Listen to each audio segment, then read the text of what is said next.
Imagine.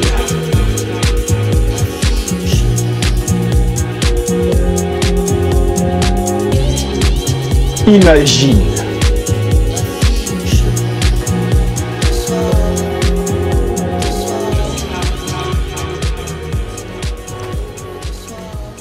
Imagine. Imagine, je te paye ta maison. Imagine, je te paye ta voiture. Je te paye des soirées toutes les semaines. Imagine que ta vie est exactement comme elle est, mais que de me fréquenter, ça te permet tout simplement d'avoir accès à des choses auxquelles tu n'aurais pas accès, d'avoir des cadeaux que tu ne pourrais pas te payer. Imagine, bien tout simplement, qu'en étant de ma famille, tu aies des bénéfices financiers tellement conséquents, bien que, sans te l'avouer, tu ne pourrais pas t'en passer. Et bonjour, c'est Nicolas de Immobilier Compagnie. Je suis super content de te retrouver dans cette vidéo. Avant de commencer, tu peux aller sur immobiliercompagnie.com et tu vas pouvoir télécharger le livre que j'ai préparé pour toi. Je te laisse chercher, je ne suis pas inquiet. Tu vas trouver dans cette vidéo, comme tu as vu, on va voir tout simplement le salaire des joueurs français qui ont gagné la Coupe du Monde. Et bien oui, parce qu'on est les champions, on va parler de ça. Mais il ne va pas y avoir que ça dans cette vidéo. On va parler en première partie donc de leurs revenus. Qu'est-ce que gagne un joueur qui gagne la Coupe du Monde? En deuxième partie, on va voir l'intérêt qu'il y a à ce que les joueurs de foot aient une méconnaissance financière. C'est-à-dire qu'on va essayer de voir pourquoi il y a un intérêt pour certaines personnes à ce que tous ces joueurs de foot ne comprennent pas comment ils pourraient gérer leur argent. Et à la fin, comme d'habitude, je vais te donner un conseil. Peut-être qu'il y en aura plusieurs par rapport à tout ce qu'on va voir dans cette vidéo. On va donc voir le salaire des Bleus, des joueurs français qui ont gagné la Coupe du Monde. On va commencer par ça dans cette première partie. Je vais ajouter une mise en perspective. Tu vas voir, c'est très simple. On va un petit peu donner des explications à plein de détails. On va voir leur salaire, on va voir pas mal de choses, ça va être intéressant. On commence tout d'abord par le contexte. Donc, quand tu fais la Coupe du Monde de football, il faut comprendre une chose essentielle, c'est que dès que tu arrives en quart de finale, tu vas toucher 175 000 € par joueur. Ça, c'est pour tous les joueurs qui vont en quart de finale. Si tu vas en demi-finale et que tu fais partie des Bleus, tu vas toucher 240 000 € si tu gagnes. Et si tu perds, tu touches 220 000 €. Oui, tu as bien entendu, ça commence à faire pas mal. Que tu gagnes ou que tu perdes, arrivé à la demi-finale, tu touches ce montant-là. Enfin, si tu gagnes la finale, alors la finale c'est encore pareil, il y a le gain et la perte. Si tu gagnes la finale, tu encaisses 400 000 €. Et si tu la perds, tu encaisses 300 000 €. Donc voilà le contexte des joueurs qui arrivent dans la Coupe du Monde et ceux qui peuvent gagner tout simplement avec ce sport en participant à ces championnats. Alors maintenant, ce qui va être intéressant, avant que j'aille plus loin, c'est, comme je t'ai dit tout à l'heure, de faire une mise en perspective. Parce qu'il y a une chose qui est hyper intéressante sur tous ces joueurs, c'est qu'il y en a un, en l'occurrence, qui a reversé l'entièreté de la somme à une œuvre caritative. On va ensuite un petit peu parler de tout ça, on va parler de plein de choses dans cette vidéo. Avant que je t'explique le pourquoi du comment, on va faire donc cette mise en perspective qui consiste à expliquer pourquoi un joueur choisit de donner et pourquoi d'autres choisissent de ne pas donner. Il n'y a aucun jugement de ma part. Et tu vois, il y a une réalité économique derrière qui est ce qu'elle est. Il faut savoir une chose, c'est qu'en gros, je te la fais simple, mais on va avoir le détail tout à l'heure, mais en gros, les revenus vont de 1 million d'euros à 24 ou 26 millions d'euros pour l'ensemble des joueurs des Bleus. Donc, il y a 23 joueurs au global.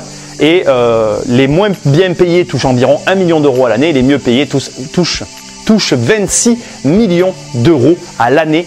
Donc tu imagines, ça fait une énorme fourchette. Et il faut comprendre que déjà, la mise en perspective, elle est là.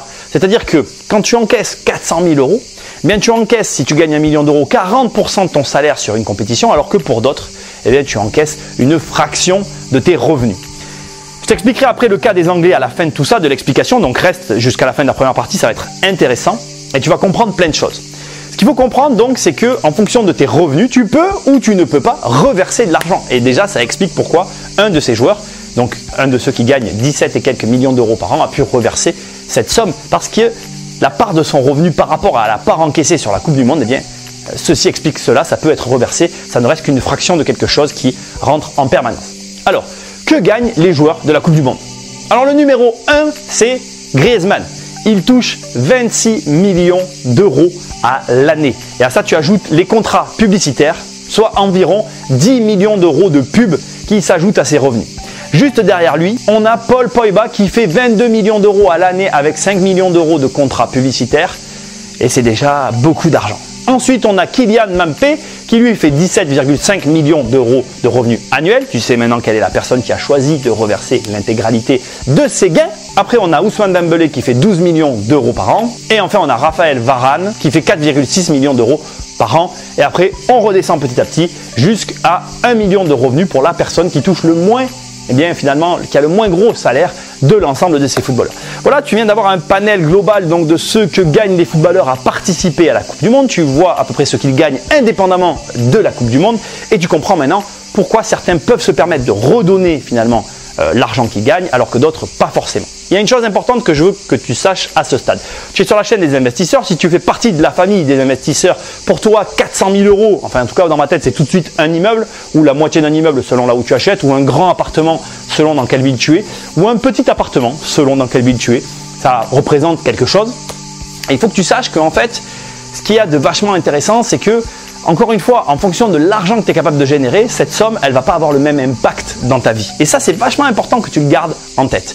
Ensuite, ce qu'il faut que maintenant tu comprennes, c'est que quand tu gagnes la Coupe du Monde, il va se passer une chose surprenante. Tu vas avoir ta cote qui va augmenter. Et tous les joueurs qui ont gagné la Coupe du Monde viennent d'avoir leur cote qui va augmenter. Donc tu vas potentiellement, il est quasiment sûr, bien tout simplement que là maintenant, à partir de maintenant, leur contrat publicitaire augmente. C'est normal pour chacun d'entre eux. Ça s'appelle un dommage collatéral, même si je vais appeler ça ici dans cette vidéo un avantage collatéral. C'est-à-dire que l'avantage de gagner collatéralement avec ce que tu viens de produire va générer du bénéfice dans ton business. Et c'est le cas de tous ces footballeurs. Alors maintenant, il faut ajouter à tout ça un détail qui est très important. L'ensemble de ces joueurs ne sont pas en France. Mais prenons un joueur qui rentre en France et voyons un peu ce qu'il va payer comme impôt. À l'époque, sous Chirac, avec le gouvernement de Lionel Jospin, suite à la victoire de 98, Lionel Jospin et Jacques Chirac avaient déclaré que la taxation sur les revenus pour tous les joueurs français serait limitée à 15% pour les remercier au lieu des 54% normalement mis en place. Ce qui veut dire qu'aujourd'hui, je ne sais pas quelle est la position du gouvernement quand je tourne cette vidéo, mais potentiellement, tu prends l'ensemble de ces 23 joueurs et tu les fais revenir en France, pour ceux qui reviennent en France en tout cas, et tu retires 54% à l'ensemble des revenus que je viens de te donner et tu as une idée de ce qu'ils gagnent réellement. Chose hyper intéressante, si tu prends les 23 joueurs qui ont touché 400 000 euros, tu vas le multiplier et tu vas trouver un montant supérieur à 8 millions d'euros. On va partir sur 8 millions d'euros pour faire simple. Et 8 millions d'euros, ça revient à payer sur une année 619 SMIC à peu près. Ça peut paraître pour toi une somme énorme. Mais je vais attirer ton attention maintenant et je vais faire ce que je te disais au début de la vidéo, une mise en perspective. On va voir maintenant ensemble pourquoi on en est là et c'est vachement bien qu'on parle d'argent. C'est une chaîne sur l'investissement, tu vas voir dans la deuxième partie, tout ça va t'intéresser. Il faut que tu comprennes une chose. Là, toi et moi, si je te dis allez viens, on va faire un 100 mètres natation et on va s'amuser à faire moins de la minute, moi je vais les faire et on va s'éclater et toi tu vas pas les faire et tu vas t'emmerder, ça va te saouler, tu vas te casser et tu n'aimeras pas la natation.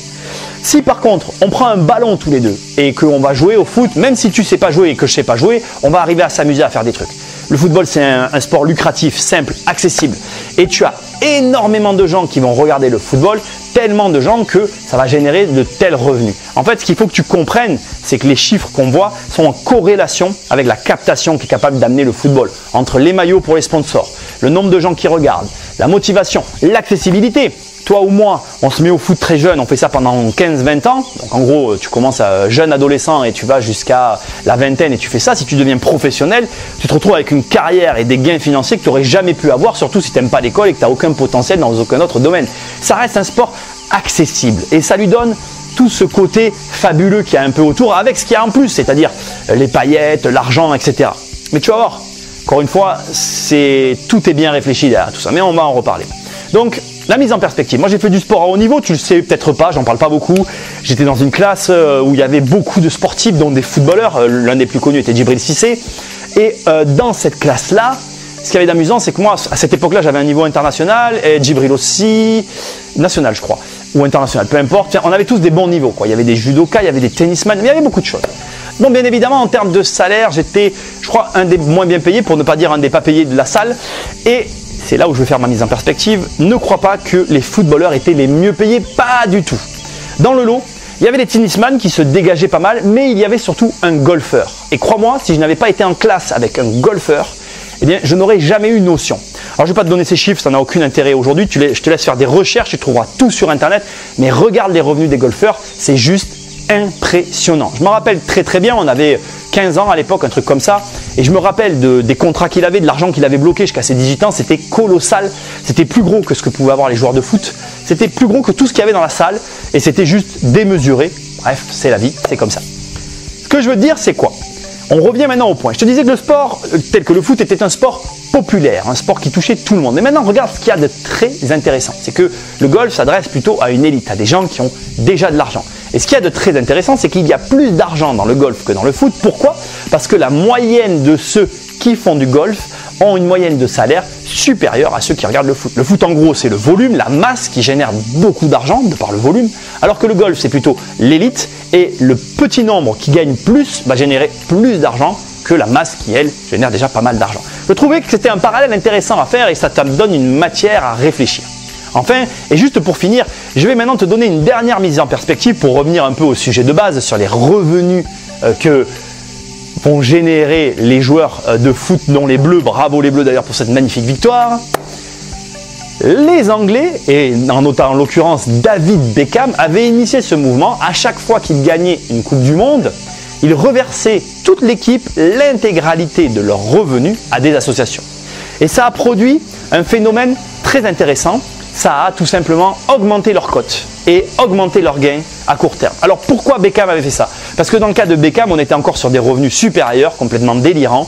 Et finalement, cette somme était vraiment une fraction infime de ce qu'il gagnait et la reverser était pour lui quelque chose de logique et qui n'avait aucun impact sur ses revenus. C'est pour dire, la somme que lui percevait en gagnant la Coupe du Monde, ça ne représentait rien du tout dans ses revenus et donc la reverser était non seulement un très bon plan marketing, mais ça avait une très bonne conséquence sur son image. Donc tu vois déjà, là je viens de te montrer que même si tu gagnes beaucoup d'argent, il peut y avoir des comportements contre-intuitifs qui vont te faire gagner plus d'argent. Et je félicite ce joueur qui donne son argent à une association parce que je suis sûr que ça va lui réussir. Maintenant, on va passer à la deuxième partie de la vidéo qui est tout autant intéressante avant d'arriver au conseil. On va parler finalement de l'enjeu qu'il y a autour des footballeurs pour que ces derniers n'aient aucune connaissance financière. En gros, pourquoi les footballeurs sont mauvais dans la gestion de l'argent et comment on peut arriver à expliquer ce phénomène. Alors attends, je te rassure tout de suite, je ne suis pas un expert, je vais te donner un avis personnel, mais je pense que mon point de vue est intéressant et puis de toute façon, je te laisserai l'espace commentaire pour débattre avec moi, ça sera intéressant. De mon point de vue, il y a un enjeu bien évidemment à tous les niveaux autour des footballeurs pour que ces derniers n'aient pas de connaissances financières ou même s'ils voulaient avoir accès à cela, il y a, tu vas voir, des choses qui sont mises en place un petit peu discutables. Alors, on commence par le début. Pour moi, le footballeur, déjà, dès le départ, il n'a pas le socle de départ qui va lui permettre d'arriver à un résultat satisfaisant avec son argent. Pourquoi? Parce que les footballeurs ne sont pas accompagnés dans leurs études. Je vais te donner une vision très personnelle de tout ça, mais je pense que les études ne sont peut-être plus obligatoires aujourd'hui. On peut très bien s'en sortir sans les études.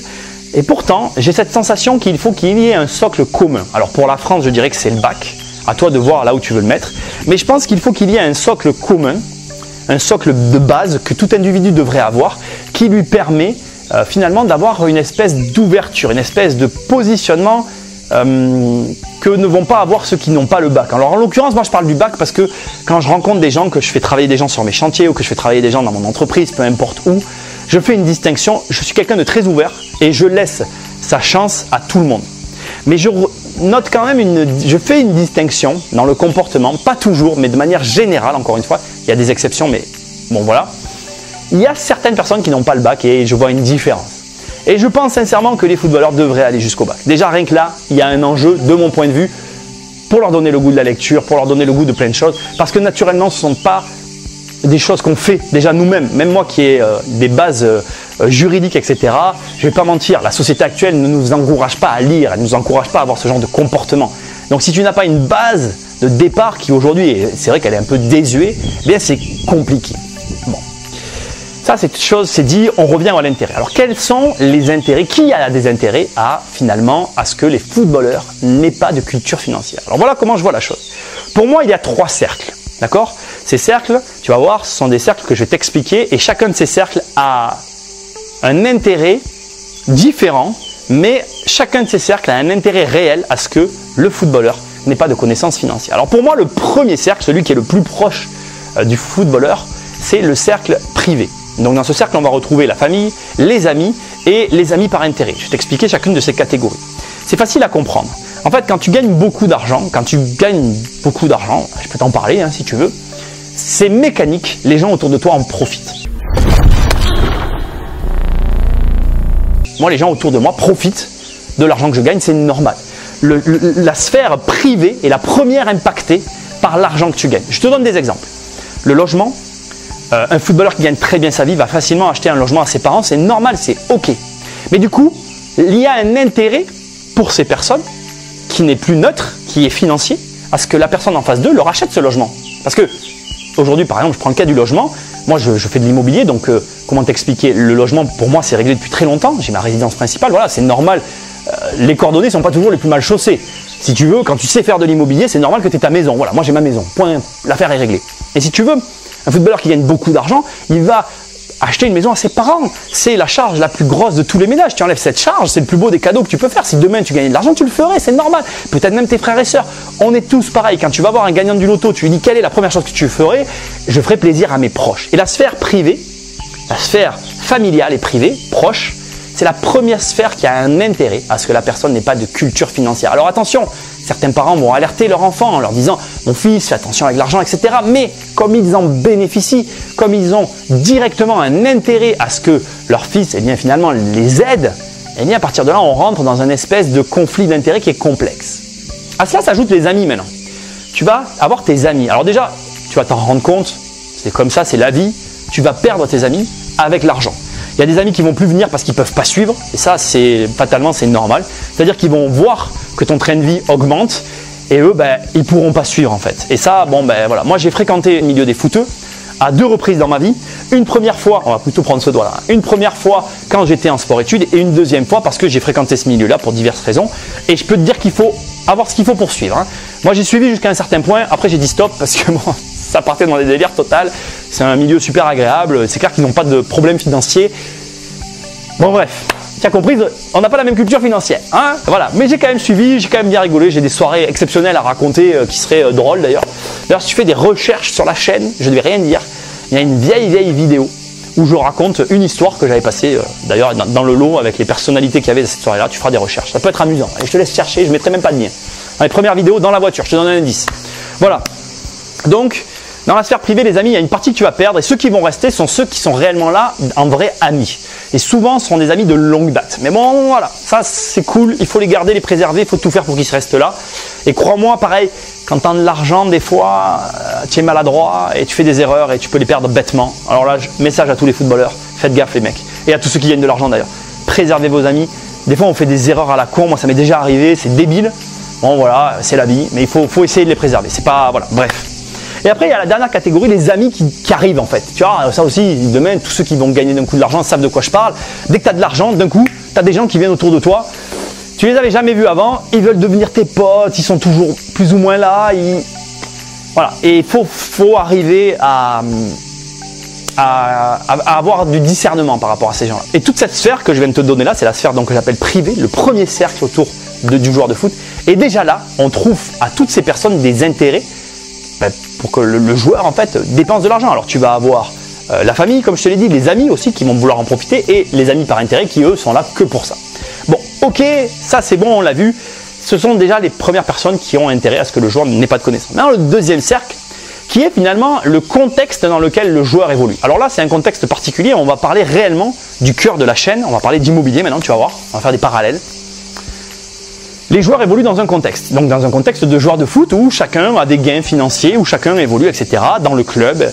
Et ils vont avoir, dans ce cercle-là, ils vont rencontrer leur masseur, ils vont rencontrer leur kiné, ils vont avoir leur médecin, ils vont avoir leur entraîneur.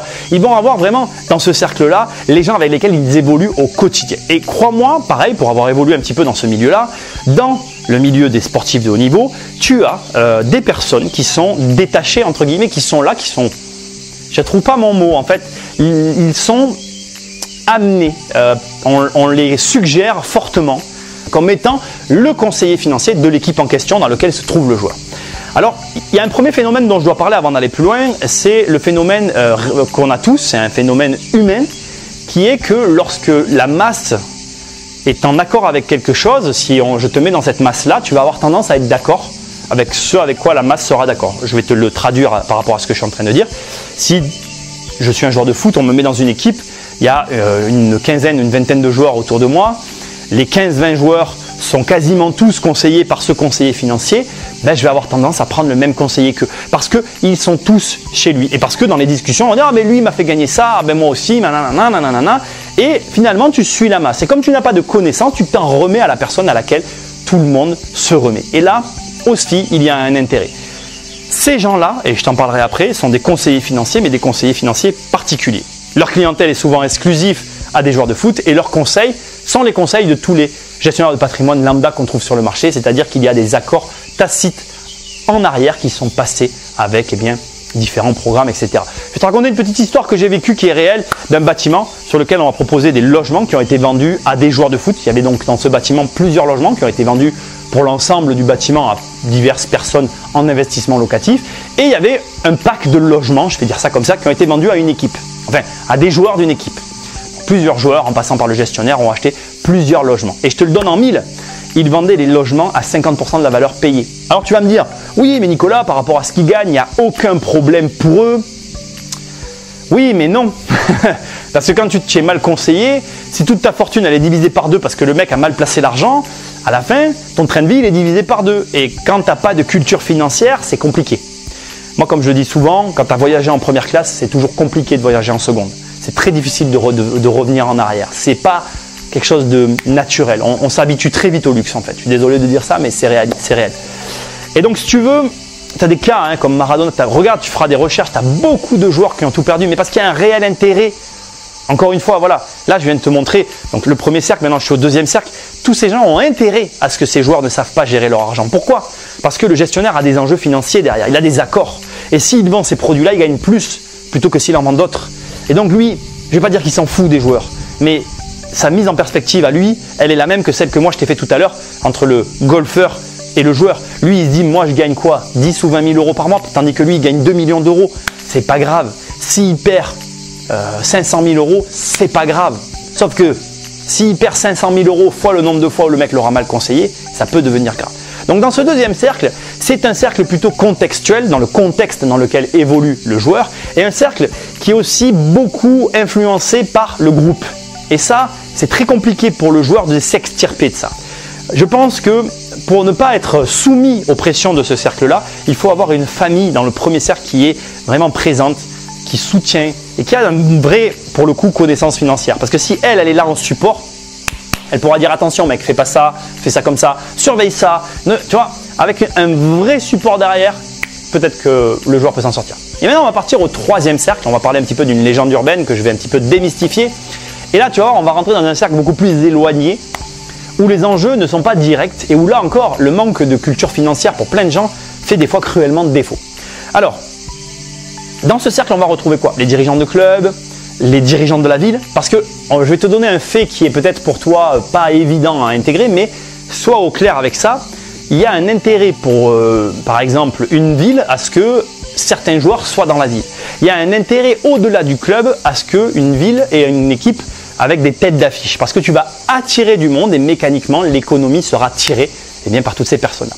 Donc dans ce troisième cercle, ce sont des intérêts plus grands que le joueur et dont découle souvent le salaire du joueur. C'est-à-dire que, en gros, le club seul n'est pas le seul bénéficiaire réel du joueur. Il y a des bénéficiaires annexes et ces bénéficiaires-là sont réellement imposants. C'est pour ça qu'il y a des loges particulières dans les tribunes où il y a des gens un petit peu plus particuliers. C'est un business qui rapporte de l'argent. Et là où il y a de l'argent, il y a des intérêts. Et ces intérêts croisés finissent les trois ronds de mon cercle en fait et entourent complètement tous les autres. Ils sont vraiment par-dessus tout ça. Et tu vas retrouver bizarrement les promoteurs qui ont les accords avec les conseillers dans ce cercle-là, qui vont pouvoir bénéficier de ce qui se passe dans ce stade. Je vais te donner une image qui va t'intéresser. On est en pleine Coupe du Monde. Au début, je t'ai parlé des revenus des joueurs. Mais je vais t'expliquer maintenant cette fameuse légende urbaine qui dit que le gagnant de la Coupe du Monde fait gagner des points de croissance pour son pays. Alors déjà, il y a une première chose à intégrer dans cette notion économique, c'est que oui, c'est vrai, dans la mesure où la Coupe du Monde est gagnée par l'équipe sur laquelle la coupe est organisée. Je m'explique, en 98, on a pris de la croissance parce que la Coupe du Monde était organisée en France. Et le fait qu'on gagne, que ce soit organisé en France, etc., a amené une croissance réelle. Alors pour te donner des chiffres, 97, 2,3% de croissance, 98, 3,6% de croissance impacté par le fait qu'on ait gagné la Coupe du Monde. Est-ce que aujourd'hui, le fait de gagner la Coupe du Monde nous fait avoir une croissance? La réponse est peut-être un peu, mais pas à la hauteur des 1,3% qu'on a gagné à l'époque. Impossible, parce qu'il faudrait que, pour qu'on les ait, la Coupe du Monde ait été organisée dans notre pays et qu'on la gagne. Et là, seulement là, on aurait récupéré au moins 1% de croissance. Donc déjà, tu vois, tu dois comprendre qu'il y a, et c'est là qu'on le voit, de vrais intérêts pour des gens extérieurs au club à ce que les joueurs de foot soient là. Et donc, à ce que ces derniers n'aient pas conscience non plus de leur valeur réelle. Parce que du coup, on peut se poser des questions. Est-ce que le joueur qui est payé 23 millions d'euros et qui fait gagner 1 point de croissance à un pays, alors là je tire un peu tout par les cheveux, mais j'espère que tu comprends l'idée. Est-ce qu'il est vraiment bien payé? Parce qu'un point de croissance sur un pays, c'est largement plus que 23 millions d'euros. Et tu comprends pourquoi on a intérêt à ce que les joueurs de foot aient une méconnaissance financière. Alors est-ce qu'un joueur peut arriver et dire « ben non, si moi je fais gagner 1 point de croissance, je veux 50 millions ». Non, ça ne marche pas comme ça. Ça ne marche pas comme ça, je le sais. Mais ce que j'essaye moi de te montrer, c'est que tout est une question d'échelle. Je pourrais te donner plein d'exemples autres et je ne vais pas faire que cette vidéo dure trop longtemps parce qu'elle est déjà assez longue. J'espère que tu comprends tout ce que je viens de te dire. Donc on résume. En 1, effectivement, les joueurs de foot ont des gros revenus, mais ils sont en corrélation par rapport au point 2, c'est-à-dire ce que je viens de finir surtout là, ils sont en corrélation avec l'argent qu'ils génèrent derrière. Et surtout, troisièmement, il faut comprendre que l'enjeu est réel autour des joueurs pour que ces derniers n'aient pas une vraie connaissance financière. Alors maintenant, troisième et dernier point, comment et qu'est-ce que je pense de tout ça et comment faire pour que finalement les joueurs arrivent à sortir de ça. Alors, premièrement, qu'est-ce que je pense de tout ça? Je pense que c'est normal. Je pense que là où il y a de l'argent, on a des intérêts tous différents. Il n'y a qu'à voir, dès qu'on voit que quelque chose marche, les êtres humains vont tous dessus, c'est normal.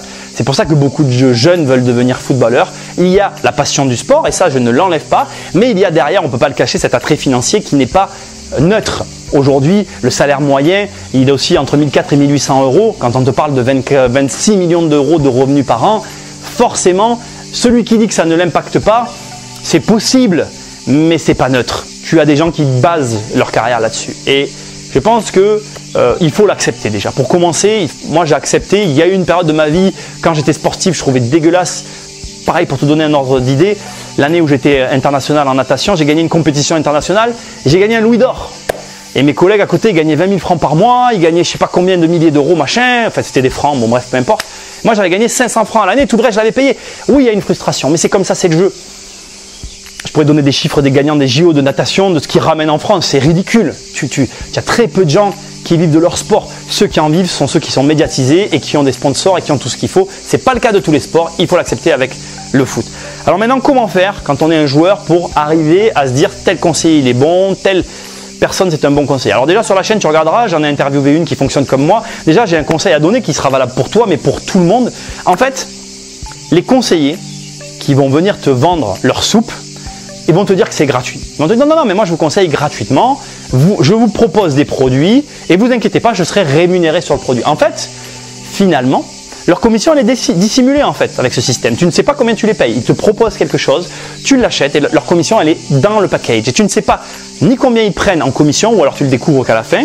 Ou alors s'ils te le disent, tu ne sais pas quelle est la rétro-commission, c'est-à-dire la commission arrière que va verser la personne qui propose le produit au gestionnaire. Tu ne la connais pas et donc tu ne sais pas ce que gagne le conseiller.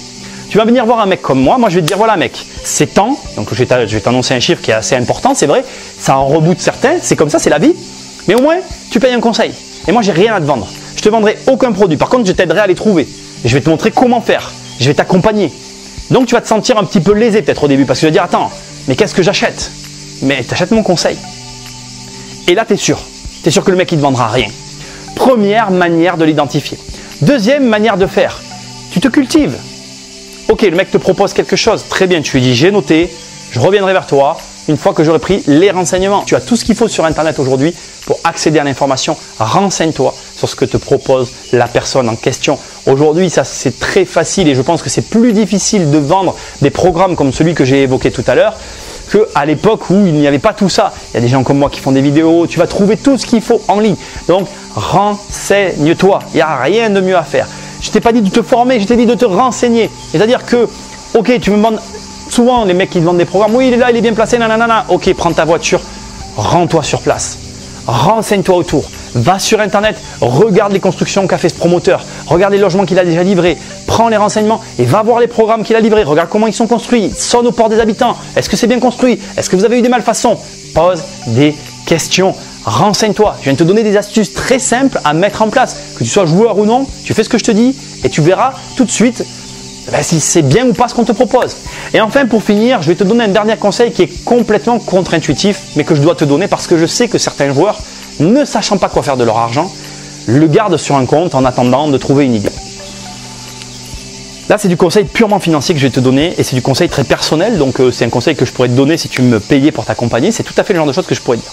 Première chose à savoir sur l'argent, l'argent immobilisé sur un compte, c'est la plus grave des erreurs financières qui peut être faite. On ne garde jamais d'argent sur un compte, ça ne sert à rien. Je ne vais pas rentrer dans ces histoires, inutile de mettre dans les « ouais mais la trésor Nicolas ». Je ne vais pas rentrer plus dans le conseil. Si tu as des millions, ne les mets pas à la banque. Il faut que tu les places dans quelque chose. Deuxième chose, ne les mets pas dans un business. Beaucoup de footballeurs ont fait ça. Je le sais parce que, encore une fois, voilà, j'ai été au contact, de par mon activité de conseil avec des personnes qui conseillaient des footballeurs. Et quand j'entendais certains des placements qui étaient faits, mon Dieu, ne faites pas ça. Ne placez pas l'argent dans des entreprises que vous ne connaissez pas, que vous ne maîtrisez pas, dont vous ne savez peu de choses et pire que tout, dont un de vos amis est le gérant. Je le vois tout le temps ça. Ah mais c'est un ami, je lui file de l'argent, ça va aller. Laisse tomber. Le pire des conseils, c'est celui-là. Donc tout ça, c'est poubelle, tu jettes. Moi je le dis souvent sur la chaîne, le meilleur conseiller financier que tu trouveras jamais, c'est toi-même. Donc déjà, écoute ton cœur. Si tu sens qu'il y a un problème, pose-toi des questions, fais les démarches que je t'ai dit avant. Prends conseil auprès de gens comme moi, sans dire que tu viens vers moi parce que je suis débordé. Va voir ceux qui proposent les mêmes choses que moi s'il faut et ça sera nickel. Va voir des gens qui sont de vrais conseillers indépendants que tu payes. C'est pas grave, quand tu vas voir un psy, tu vas le payer pour t'écouter. Excuse-moi si tu es psy, l'idée c'est l'image, hein. C'est pas de dire que ça marche ou ça marche pas. Je sais que la psychologie marche, mais c'est pour montrer que parfois, moi par exemple, je travaille en association, je pense que tu le sais si tu me suis. Mon associé, en parlant avec elle, des fois, elle me débloque des trucs. C'est ma mère, mon associé. Donc on bosse ensemble. Je ne dis pas que c'est facile, mais des fois, il suffit de parler avec quelqu'un pour arriver à débloquer la situation. Quelle est la valeur de ce conseil-là? Quelle est la valeur de cette discussion-là? Et enfin, je vais finir la vidéo là-dessus. Combien tu paierais pour ne pas faire une erreur? Quel est le prix que tu es prêt à payer pour éviter, comme ces joueurs de foot, de te retrouver avec ton patrimoine divisé par 2 à la fin? Entre pas payer un conseil, te faire conseiller et à la fin avoir un patrimoine divisé par 2 et payer peut-être très cher, mais à l'arrivée être multimillionnaire, tu préfères quoi? Pose-toi la question. Parfois, il vaut mieux payer. Je sais que c'est pas facile à entendre, mais c'est comme ça. Sinon, moi, je suis super content que les Bleus aient gagné la Coupe du Monde. J'avais vraiment envie de faire cette vidéo parce que moi-même, en regardant la Coupe du Monde, je me suis posé des questions sur les revenus des joueurs. Mets-moi dans les commentaires ce que toi, tu ferais avec l'argent si jamais tu gagnais juste la Coupe du Monde. Tu vois? Qu'est-ce que tu ferais avec 400 000 €? Ça serait intéressant, tu vois. Est-ce que tu solderais les crédits que tu as déjà? Parce que, bon, si tu es abonné à la chaîne, tu es de la famille des investisseurs, donc tu ferais forcément quelque chose avec. Est-ce que tu rachèterais autre chose? Est-ce que tu te lancerais dans un business? Qu'est-ce que tu ferais si tu avais gagné la Coupe du Monde là maintenant, puisqu'on l'a gagné, tu as 400 000 € sur tes comptes, qu'est-ce que tu fais avec? Moi, aujourd'hui, ce que je fais avec, je dépense tout, je me fais plaisir. Pourquoi? Parce que tout est déjà derrière et que maintenant, c'est que du bonheur. Il faut que toi aussi tu fasses comme moi, place ton argent, investis, tu seras à ma place, tu pourras prendre la thune et la claquer. Crois-moi, c'est juste génial. Allez, merci aux Bleus pour cette magnifique Coupe du Monde. On est les champions. On n'a plus la chanson 1 et 2 et 3-0, mais on a quand même gagné. Et ça, c'est vraiment cool. Abonne-toi, like, partage. Ciao, ciao. Non, tu t'en vas déjà? Investir, c'est plus fort que toi.